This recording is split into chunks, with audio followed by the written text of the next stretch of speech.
sejam bem-vindos novamente. Vamos dar aqui continuidade à nossa parte 2. Né? Achei interessante a gente fragmentar aqui e abrir em um outro bloco. Esse é para classificação, né? Classificação dos arquivos aí. É interessante a gente ter aí esse módulo aí um pouquinho separado, porque esse assunto ele é mais recorrente em prova. Eu achei por bom, né, para otimizar os seus estudos depois, você vê as partes mais importantes, né, numa revisão que você precisa fazer. Bom, vamos lá então. Então a classificação dos arquivos, né? Então os arquivos possuem inúmeras características e tomando por base os ensinamentos de Mariela Leite Paz, né? Paz lá que a gente viu o conceito, né? Podemos classificá-los em quanto à extensão, né? Até aonde ele alcança, né? A extensão dos arquivos. Quanto ao ciclo vital dos documentos, essa classificação é a mais importante, ela é tão importante que nós vamos ter um módulo exclusivo só para ele, né? Que é a teoria das três idades. Teoria das três idades, ciclo vital, que é certeza de cair em prova de concurso, é difícil não ter um que não caia. Quanto aos valores dos documentos, né? Também é uma classificação importante, mas não tanto quanto os vitais, o valor primário e o valor secundário, que até falou. Quanto ao órgão produtor, né, a entidade que mantém, se ela é pública ou privada, por exemplo. O acesso, né, quanto ao acesso, quem pode ter acesso, né, quanto à natureza e quanto à finalidade dos documentos, do arquivo, perdão, tá? Classificação de arquivo. Existe, depois a gente vai ver a classificação de documentos, tá? E também é outro tema importante também. Bom? Vamos lá então, vamos ver cada um deles, né? Então lá. Quanto à extensão, Então os documentos, eles podem ser setorial, ou geral, ou central, tá? Então assim, primeira coisa que eu tenho que colocar para vocês aqui, tem as pessoas que confundem, né? A classificação das três idades com essa classificação aqui. Tem um pouco a ver? Tem, mas não é determinante, tá? Então, quando falar extensão, né, só tem duas extensões. Ou eles podem ser setoriais, que geralmente é o arquivo corrente e o intermediário, e os arquivos gerais ou centrais, né, que são aqueles arquivos que são mais distantes.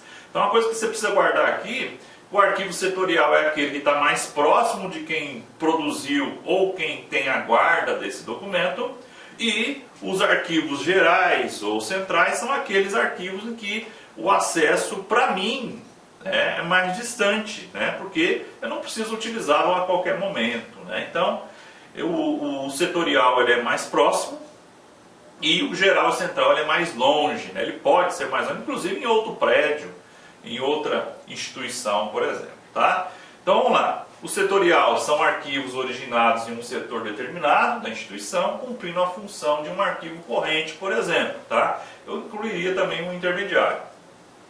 Arquivos de departamento de pessoal, do setor financeiro, setor de recursos humanos e etc. Está ali perto, ali, né, do setor. E o geral ou central são arquivos formados por documentos oriundos dos arquivos setoriais, ou seja, o geral ou central ele é o quê? Um absorvidor, um recebedor, dos documentos que veio lá. Então, nesse caso, portanto, as atividades de arquivo corrente são centralizadas. Exemplo, o arquivo único de diversas faculdades de uma universidade, por exemplo, né? Então, é o arquivo central. Um detalhe só importante, né? Bom lembrar agora. Não existe arquivo morto. Mas, professor, eu trabalho em uma instituição lá que eles falam, manda isso para o arquivo morto. Gente, no dia a dia você pode falar o que você quiser, eu costumo dizer. Mas, para estudar para concurso, para passar no concurso, vamos abolir, pelo amor de Deus, vamos tirar da nossa frente essa expressão chamada arquivo morto. Não existe arquivo morto. Ou ele é central ou geral, ou ele é permanente. Tá? O não permanente a gente vai ver já, inclusive na próxima tela. Tá? Então vamos lá. Então, professor, isso já é a gente estudar a teoria das três idades? Não. Deixar bem claro, a gente vai ter um módulo específico, só para você entender que existe uma classificação conhecida como ciclo vital ou teoria das três idades, né? Arquivo corrente, arquivo intermediário e arquivo permanente, tá? Alguns sinônimos, né? Não cai muito não, mas sinônimos de arquivo corrente: arquivo ativo, né? Arquivo dinâmico, administrativo, mas o principal é o nome corrente, também chamado de primeira idade. Se é a teoria das 3 idades, o arquivo corrente ele é a primeira idade. Lembrando que nós vamos ter um módulo, o professor Marcos está falando isso porque é importante, vai ter um módulo só para falar desses 3 aqui. E intermediário, ou seja, está no meio, né, intermediário, semi-ativo, né, ou seja, se esse aqui é ativo, esse é semi-ativo, chamado de arquivo de segunda idade.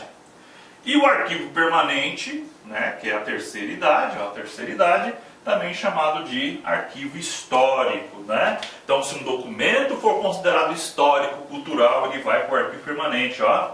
Essa relação de histórico e permanente já cai muito em prova, né? Fala lá, é um arquivo histórico. Se ele é histórico, ele tem que estar no arquivo permanente. Se ele não tem historicidade, se ele não é histórico, se não é cultural, ele vai ser eliminado.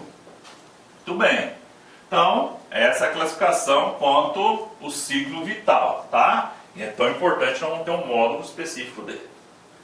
Quanto aos valores do documento, então os valores eles podem ser primários, né? Outro detalhe que eu falei para vocês, a gente não pode confundir a teoria das 3 idades com o valor primário e secundário. Só existem 2 valores, tá? O valor primário e o valor secundário, tá? Vamos lá. Então, quanto aos valores, né, dos arquivos, dos documentos presentes nesse arquivo, ele tem valor primário, refere-se a um uso administrativo para o órgão, razão primeira da criação dos documentos, o que pressupõe o estabelecimento de prazos de guarda ou retenção anteriores à eliminação, ou seja, o valor primário está ali, ó, antes da eliminação ou do recolhimento. Então o valor primário, né, ele vai estar no arquivo corrente, olha só que interessante, no intermediário, porque aqui eu vou decidir se eu vou eliminar um documento ou se eu vou recolher um documento para o arquivo que permanente. Então até aqui, ó, até aqui é valor do que primário. E dali para frente é valor secundário, né, que ele só vai ter no arquivo permanente. Então, antes da sua eliminação ou recolhimento para a guarda permanente. Relaciona-se, portanto, ao período de utilidade do documento para o cumprimento de fins administrativos, legais ou fiscais, né? Beleza. Então, o primário é aquele primeiro, né? O primário, né? Aquele que vem primeiro. Quais que vem primeiro? Corrente intermediária. E o valor secundário refere-se ao uso para outros fins que não aqueles para os quais foram criados, né? Podendo ser probatório, ou seja, prova de alguma coisa, né?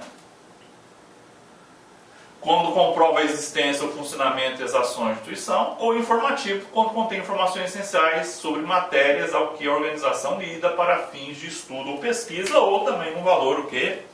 Histórico, né? Então a gente vai ter aí o valor secundário posterior. Então aí quando os valores, né, quanto aos valores, né, Schellenberg destaca-os como elementos de fatores abstratos. Vejamos isso mais detalhadamente. No conceito de arquivo há diversos elementos que estão relacionados com os fatores concretos e com os fatores abstratos. Os elementos relativos aos fatores concretos dizem respeito à forma dos arquivos, à fonte de origem e ainda o lugar onde tem a sua guarda. Então, os concretos são o quê? O que é concreto? Aquilo que é... Olá, meus amigos, eu sou o professor Lac e inicialmente eu quero pedir licenças, pois estou interrompendo seus estudos, mas essa videoaula que você está assistindo é uma videoaula demonstrativa para você conhecer a qualidade do material, a qualidade do nosso trabalho. Nós aqui da Lá Concursos, nós temos 3 super cursos online específicos, bastante competitivos para todos aqueles que irão concorrer ao concurso do Conselho Regional de Psicologia da 9ª Região. Nós aqui da La Concursos, este ano, nós decidimos nos especializarmos em concursos focados para conselhos. E claro, o primeiro concurso que nós estruturamos foi o CRP. Somente esse ano nós conseguimos, preste atenção, oferecer curso completo para o CRP 011, que é do Ceará, o CRP agora do Mato Grosso, que é o 18, e agora o CRP de Goiás, o 09. Então, uma coisa eu garanto para vocês, se você quiser assistir o restante dessa videoaula, se você quiser fazer um curso mais completo, se você quiser conhecer a nossa metodologia do Personal Coach, que é o estudo em regime de metas, eu convido vocês a clicarem no link que tem aqui na descrição, falar com alguns dos nossos atendentes para qualquer esclarecimento e, claro, vir matricular, vir estudar conosco, que eu tenho certeza que você não vai se arrepender. Por quê? Porque nós vamos dar o melhor de nós. Um forte abraço, espero vocês.